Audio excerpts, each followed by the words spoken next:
Today is a very exciting day for us at the Randy Wilson Podcast. In partnership with Rock Creations, we are celebrating our 100th episode. We really couldn't figure out what better to do than shine the light on those continuing to make change in our community, and who better than the Boys and Girls Club teens over here in Metro Richmond and all the great things that they're doing. Say hello to my guys, get familiar with them. In this podcast, we're highlighting their podcast, Bullying is Not a Game. We've been working with the youth over here for the past 9 weeks. We are now in our second 9 weeks of training and mentoring these kids. And we're really excited today to highlight those who have been championing the community to really address the issues of bullying. This is their area of focus in their advocacy project, so get familiar with B.I.N.G, Bullying is Not a Game. B.I.N.G, yo, to do what it does, guys. This is your boy, Leo. Come on in.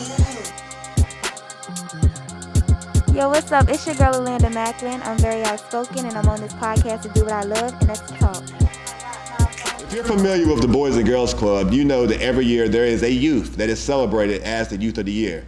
We have the two folks here today who were in consideration for that. Leo Washington won the award. However, Alanda Macklin gave him his run for his money. All right? So here's an opportunity for you to get familiar with Alanda Macklin and Leo Washington. Leo, tell me how it feels to be the Youth of the Year. To be honest with you, Mr. Wilson, it's exhilarating. It's a great honor bestowed upon kids every year.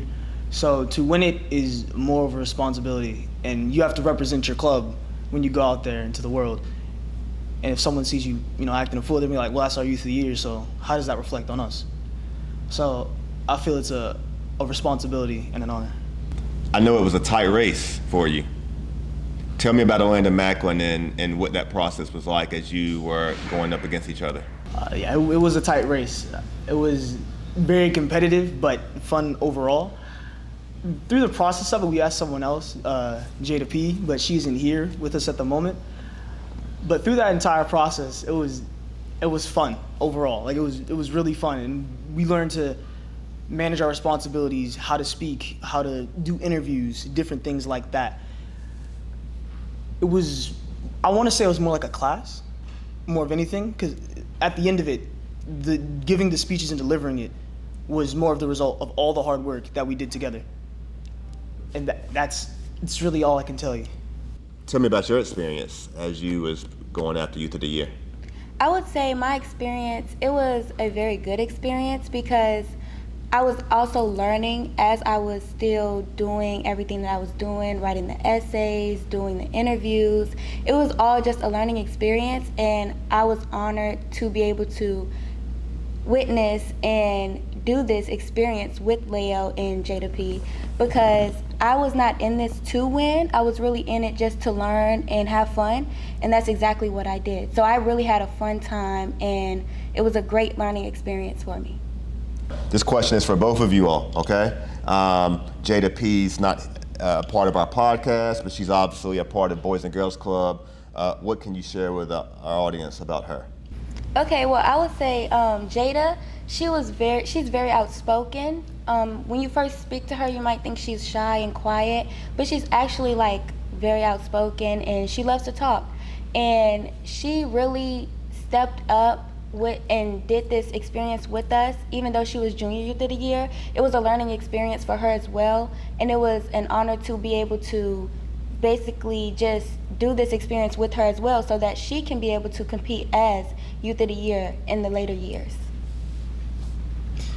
Not to mimic, but everything she just said, and you can see her growth throughout the entire process, because she was one of the people that hosted the Youth of the Year event. She went up there and guided us throughout the entire thing. She said, and we'll be having Leo, we'll have Alanda come up and speak. She really showed up and showed out. It was crazy to see, truly.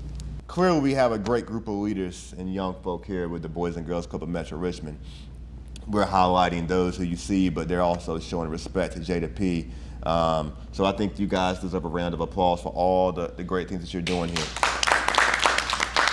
Meet Mr. William as he shows us throughout the Boys and Girls Club Teen Center of Metro Richmond.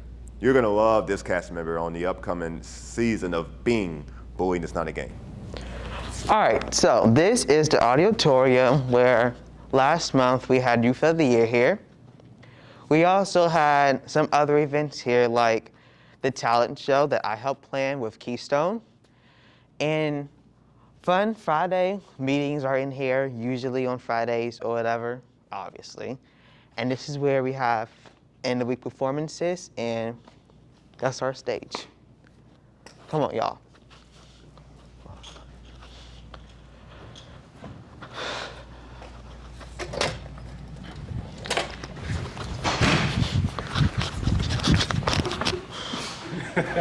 So now walking down the hall, this is where Saturday Academy is at. Water fountain, women's bathroom back there. This right here is when I first came to Boys and Girls Club Teen Center. That was my cubby space. I was always in there. It was a chill area, men's restroom. Right here we have a conference room. And if you keep on going, this is a studio recording. And right here, I am helping building a game room for the Teen Center. It's locked, but it's going good so far. Door, and I'm gonna show you where we record. It's the 100th episode, and I'm very excited to be celebrating it with you guys. Very excited for the next 9 weeks in regard to what we're going to do together.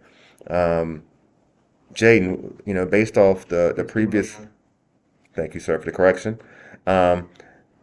What did you learn, you think, the most in the previous 9 weeks? What I learned in the most previous 9 weeks?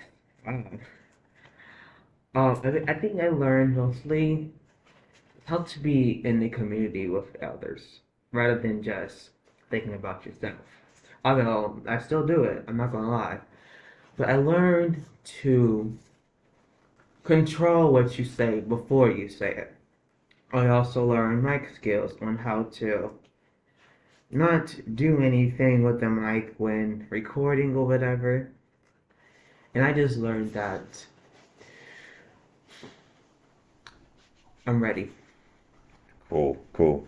Shanti, do you feel like you're ready? What are you ready to do the most? What you looking forward to the most?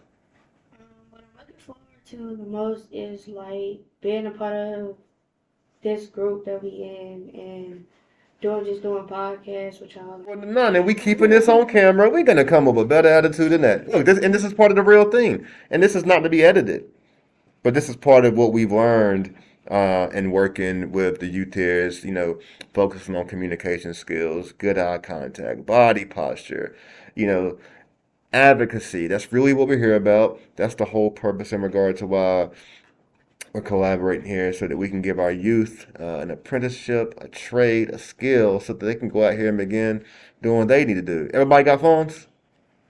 Get them out. Use them. Remember, you're more than just a podcaster. You're a journalist, okay? And that's what we're really trying to make sure that we maximize on the opportunity. This has been another episode of the Randy Wilson Podcast. This has been episode 100 with the Boys and Girls Club Teen Center here in Metro Richmond. Make sure you check this podcast out everywhere podcasts are played. Please give us a follow and subscribe. You can also go check out randywilsonpodcast.com for more information. We out.